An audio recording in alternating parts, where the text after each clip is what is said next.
Hey guys, I'm just doing a quick review about the Yard Max YD8105. This is that dump buggy you can get through Home Depot and Amazon and other places. Basically, I've been using it for loom and rock and things like that. Less work that I have to do, in a sense. So let's see what we got here. So a couple issues that I'm gonna just get right to the point with this thing, because I like making videos kind of short, not 10-minute conversation. So these had to be adjusted. As you can see, I kind of have to adjust it again.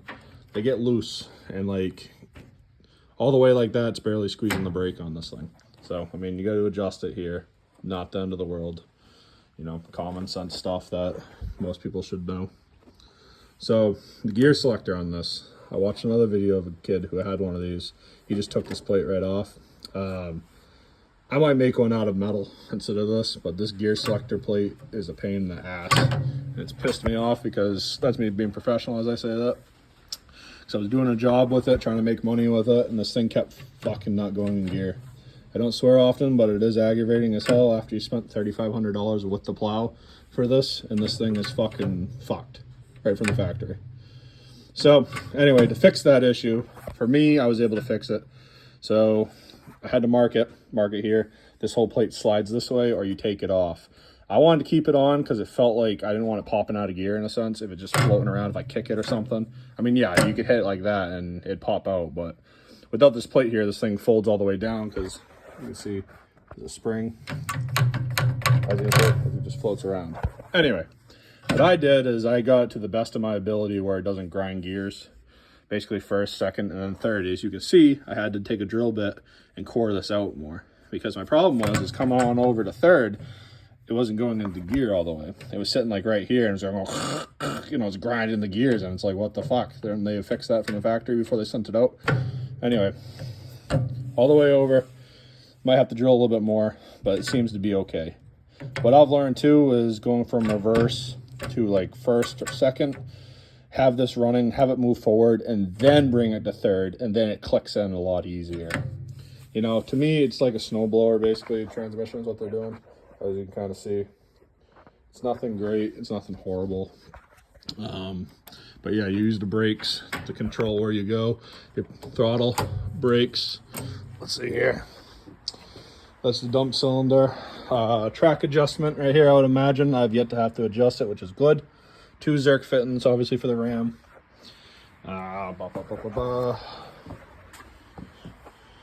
So 208cc Briggs motor. That's the other thing. I broke the pull start literally, I don't know, 10-20 minutes into using this thing. It is what it is. Amazon, 13-14 bucks. I ordered 2. You know, they're not expensive. It's just a normal Briggs & Stratton engine. Parts everywhere. Not a big deal to me, you know. But if you're not mechanically inclined, this stuff would probably piss you off after spending all that money on it.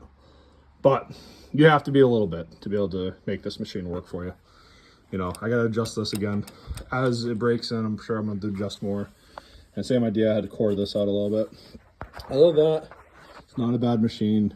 I don't know if I said it earlier, but loom, mulch, and 3/4 rock. About maybe 10 yards of 3/4 rock. Machine did great. You know, just gotta play with it a little bit. You know, this isn't a $8,000 or $10,000 dump buggy or the heck they cost. You know, no, this isn't like a rental special. You know, this is a $200 machine. I paid $35 because I got the plow with it too, because I thought the plow would be cool to have on it. But you know, that's what it is, man. There isn't much more to it. Pretty simple. Let's see if I got rid of the stupid bracket thing. So there's like a little safety bracket that catches this. Wicked pain in the ass. You gotta flip it up every single time you want to dump or go up or down with this. To me, it was a pain in the ass, so I took it off. I would imagine it's just for liability issues with them. Yeah, if I get hurt on this, it's on me.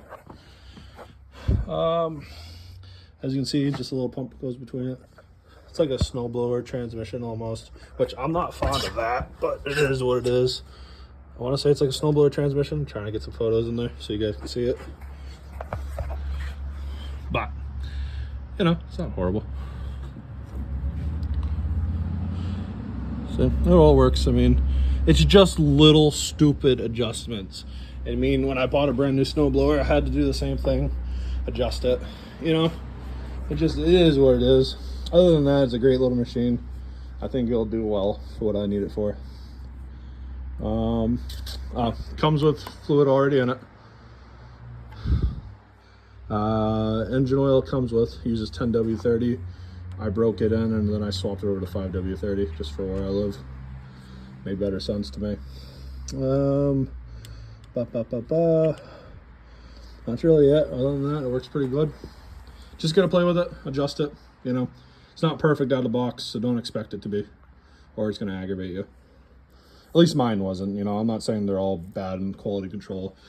You know, this is made in America. I would assume it would have better quality control than what it got coming through the door. That's just my opinion. You know, we paid decent money for it. You'd think there wouldn't be any quirks, but there is. Which, I mean, it is what it is. So, engine swap. All that fun stuff. Pretty universal engine mounting stuff. So if you blow this little motor up, you know, go get a Harbor Freight Predator motor or whatever you want. It's just right here. You know, you probably have room to put a bigger motor on this if you wanted to. You know, I'd like one if it had electric start, but that's just me because, you know, I like electric start. That's just me. But is it easy to crank this thing over? Yeah, I mean, one pull and you're good to go. But, you know, Briggs & Stratton are everywhere and parts are plentiful. So I'm sure I'll get plenty of hours out of this little motor. You know, I already did the oil change, brake and change for it or whatever it is. But other than that, everything else is good. That's really about it. I mean, it's all the fittings on here, all this stuff was tight. After dealing with this, I went around and just tightened everything up. I mean, the hoses are pretty decent. I have no problem with those. You know, no leaks. But that's about it, guys. I won't drag on too long. If you have any questions, just put it in the comments. Thanks.